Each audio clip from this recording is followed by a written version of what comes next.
तो क्या अगले कुछ सालों में दिल्ली प्रदूषण की वजह से नर्क से भी बदतर हो जाएगी? सरकार के नए रूल्स से धीरे धीरे अरावली समाप्त हो जाएगी? तो इसका जवाब है नहीं। दोस्तों आइए सबसे पहले हम लोग ये जानते हैं कि आखिर अरावली है क्या।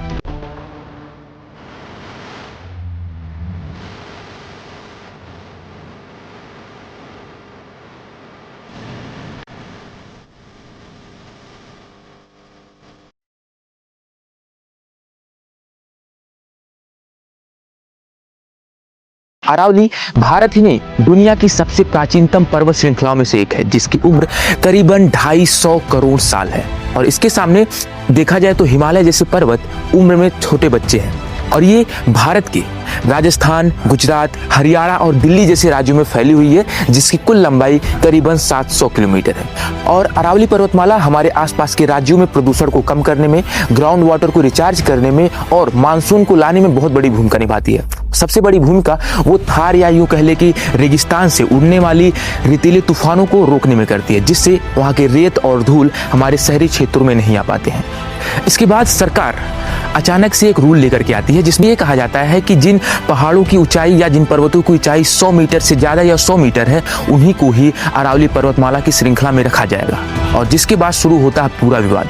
तो आइए हम इस गुत्थी को सुलझाते हैं। तो अलग अलग रिपोर्ट्स के अनुसार और सुप्रीम कोर्ट के अनुसार राजस्थान, हरियाणा, गुजरात और दिल्ली में अभी तक अरावली की कोई मानक परिभाषा नहीं थी, जिसके कारण अरावली का एक बहुत बड़ा हिस्सा इनलीगल माइनिंग की वजह से धीरे धीरे खत्म होता जा रहा था। जिसकी वजह से सुप्रीम कोर्ट का कहना था कि पहले इन चारों राज्यों में अरावली की एक मानक परिभाषा को तय करना होगा, जिसके बाद एक कमेटी बनाई जाती है और वो इसका पूरा रिसर्च करती है, पूरा निरीक्षण करती है और वो फिर देखती है कि राजस्थान में एक पैमाना सेट किया गया था, जिसमें यह था कि उन्हीं पर्वतों को, उन्हीं पहाड़ों को अरावली का हिस्सा माना जाएगा जिनकी ऊंचाई 100 मीटर या 100 मीटर से ज्यादा है। जिसकी वजह से वहां पर इनलीगल माइनिंग पर बहुत ज्यादा कंट्रोल पाया गया और अरावली को बचाने में बहुत बड़ी भूमिका निभाई। जिसके बाद हमारी इस कमेटी ने हमारे सुप्रीम कोर्ट को एक सिफारिश दी, जिसमें यह बोला गया कि राजस्थान की तरह ही गुजरात, दिल्ली और हरियाणा में भी ऐसा ही परिभाषा होना चाहिए, जिसमें यह कहा गया कि 100 मीटर या 100 मीटर से ज्यादा ऊंचाई वाली पर्वत श्रृंखलाओं को ही अरावली की श्रृंखला में माना जाएगा।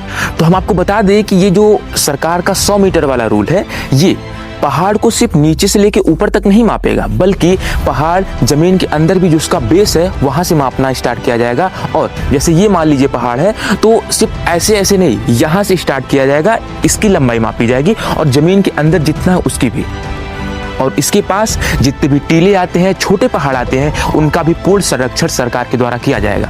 बल्कि इस प्रावधान में ये भी है कि अगर कोई छोटा पहाड़ हमारे 100 मीटर वाले पहाड़ से 500 मीटर दूर है या 100 मीटर दूर है या 200 मीटर दूर है, तब भी उस पहाड़ को इसी अरावली का श्रृंखला ही माना जाएगा और उसका भी संरक्षण सरकार के द्वारा किया जाएगा। इस नियम के आने के बाद हमारी अरावली पर्वतमाला के श्रृंखला का 90% से ज्यादा भाग सुरक्षित है। इस बात की पुष्टि हमारे केंद्रीय पर्यावरण मंत्री श्री भूपेंद्र यादव ने खुद की है। आइए मैं दिखाता हूँ। 100 मीटर का अर्थ है टॉप 100 मीटर से बॉटम के अंदर तक जो उसका पूरा फैलाव। पहाड़ी तो ऐसे होती है, उसका बॉटम तो बड़ा होता है, जहां तक उसका बॉटम जाएगा वहां से लेके 100 मीटर तक प्रोटेक्टेड है। इस डेफिनेशन के आने के बाद 90% से ज्यादा एरिया प्रोटेक्टेड एरिया ना। और इतना ही नहीं, हमारी सरकार के द्वारा अन्य कार्य भी किए जा रहे हैं, क्योंकि वहां पर माइनिंग पूरी तरीके से अभी प्रतिबंधित कर दिया गया है। और ये बोला गया है कि जो भी उसके 2% हिस्सों में जो भी माइनिंग की जाएगी, उसके लिए पूरी तरीके से मानचित्र का निर्माण किया जाएगा और सरकार या केंद्रीय पर्यावरण मंत्रालय के द्वारा जब परमिशन दी जाएगी तभी माइनिंग की जाएगी। वहां पे पूरी तरीके से माइनिंग बैन हो चुकी है। और मैं आपको बता दूं कि सरकार 2025 में अरावली ग्रीन प्रोजेक्ट लेकर के आई हुई है, जिसमें गुजरात, हरियाणा, राजस्थान और दिल्ली के 29 जिलों में 5 किलोमीटर के बफर जोन में हरियाली बढ़ाने का काम करेगी। और साथ ही साथ 26 मिलियन हेक्टेयर, जी हाँ, यूं कह लिए 2.5 करोड़ हेक्टेयर की जो खराब जमीन है उसको अच्छा बनाने, उसको उपजाऊ बनाने या उसको उपयोग में लाने लायक बनाने का कार्य कर रही है। ये भी कहना चाहूंगा कि ऐसे फेक न्यूज़ के तरफ मत जाइए, क्योंकि भारत में फ्री का खाना और फेक न्यूज़ बहुत तेजी से फैलता है। Okay, so be aware.